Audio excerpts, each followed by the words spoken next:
Assalamu alaikum warahmatullah bandiraɓe on calminama.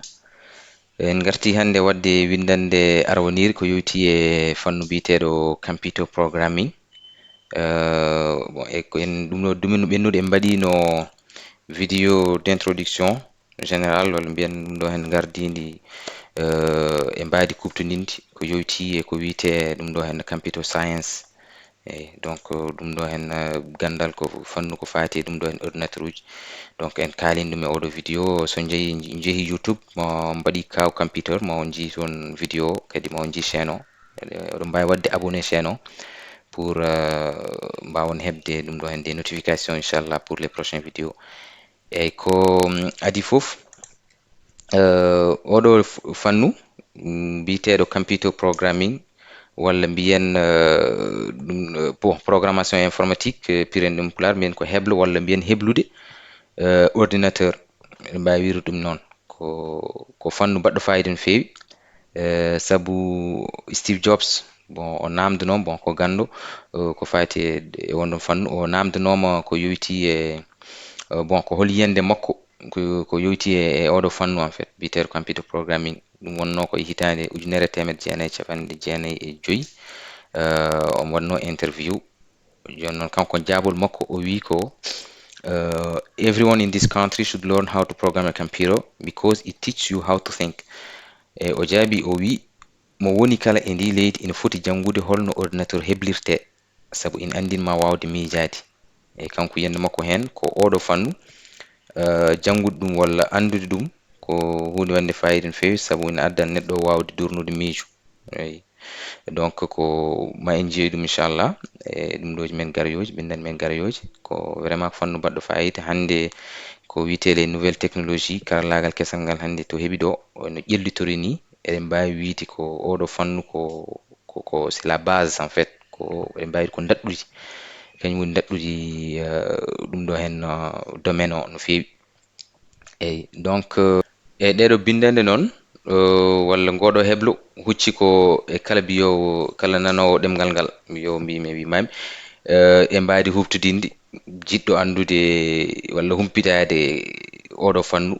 Eyyi ɓuuri tengtude noon ko ɓuuri herorade ko ɓen sukaɓe jangoɓe eyyi ko waɗoɓe wayno collège lycée hani université. Donc ɓuuri tengtude noon koye ɓen waɗoɓe collège walla mbiyen lycée. Donc o yaɓanɓe waɗoyde ko wiyete ko duɗal jaabi ha tirti donc université ngam jomumen mbawa heblade kadi jogo kadi ɓuuri jogade humpito e fannu o domaine computer programming. Donc hewɓe noon ene manki jogade hen humpito donc ko domaine vraiment baɗɗo intéressant no fewi baɗɗo fayida. Donc voilà ko wiyete ko programmation informatique walla ko wiyete développement informatique. Donc ɗum ɗon foof ko ça rentre dans ce domaine là.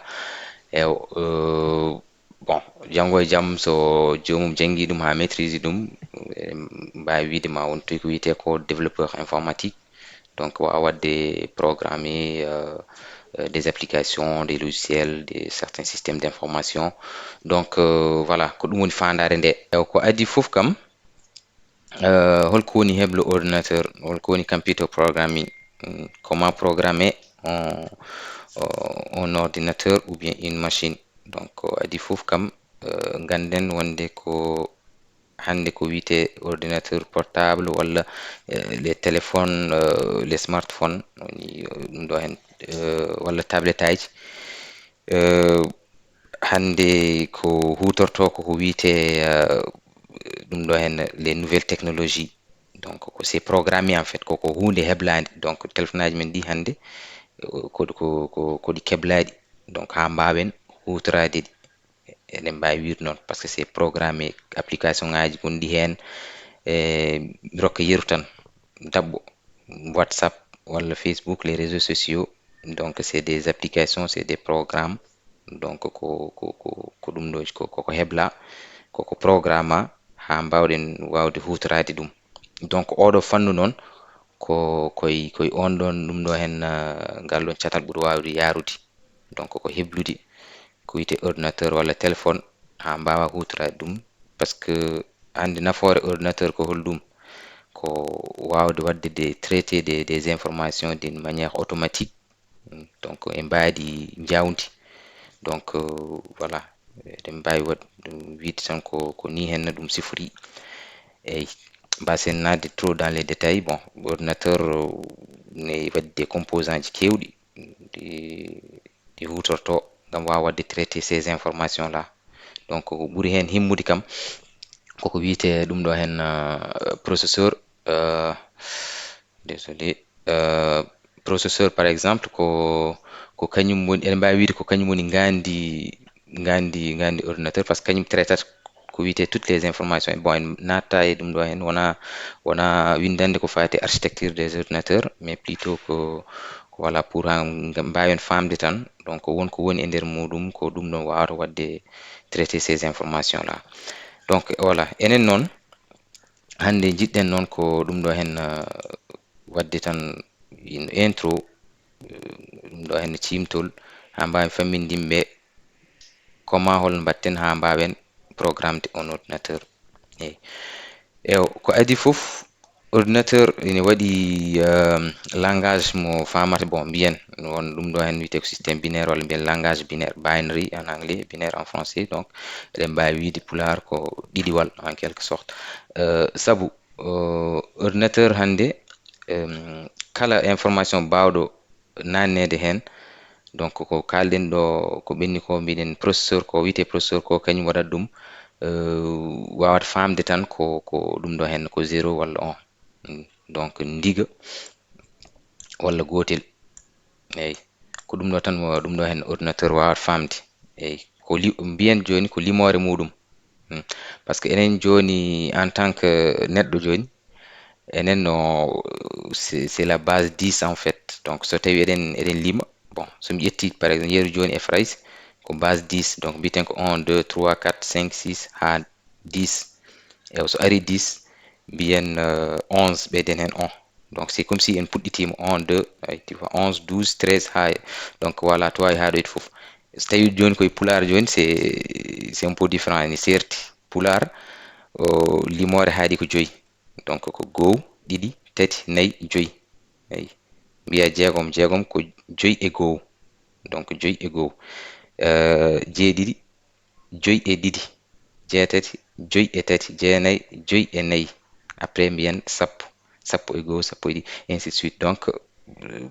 Donc innama aade, donc ene waɗi no to tuknorto ha wawa limde. Eyyi donc en dokki yeru e français par exemple, jomumen tumto ko base 10, enen joni taw ko fulɓe mbiyen ko base 5. Eyyi joni ordinateur noon ko base 2 tan, donc ko base binaire, donc langage binaire ko ɗiɗiwal, ko 0 walla gotel, 0 walla gotel kala information. Eyyi joni noon wi ko ordinateur ko ɗum ɗo tan wawata famde, ko 0 1 0 1. Ewo holno mbatten ha mbawen rokkude ɗum yamirore yo wat kaja walla wat kaja.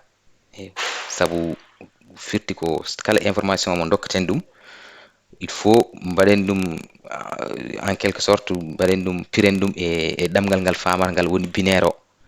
Eyyi joni holno mbawaten noon jotodirde e ordinateur ha mbawen rokkude ɗum yamirore yo waɗa min ko jiɗɗen ko, kala ko mbawɗen yamirde ɗum koye ɗemgal ngal famata ngal. Eyyi joni ɗum ɗo joni ne waɗi joni ngakkere, donc ne waɗi difficulté nan ɗo hen, holno mbawaten waɗirde ɗum. Mi rokka yeru tan, way kono mbiyen yimɓe ɗiɗi joni, oɗo o nanta ko farayse, eyyi o ko Pulaar nanata. Eyyi joni holno mbaɗata o joni ko Pulaar tan o nanata, o ko français tan nanata. Holno mbaɗata no poti wadde haaɓe pamotira ɗo joni pour ɓe pamotira wona hunde wemde.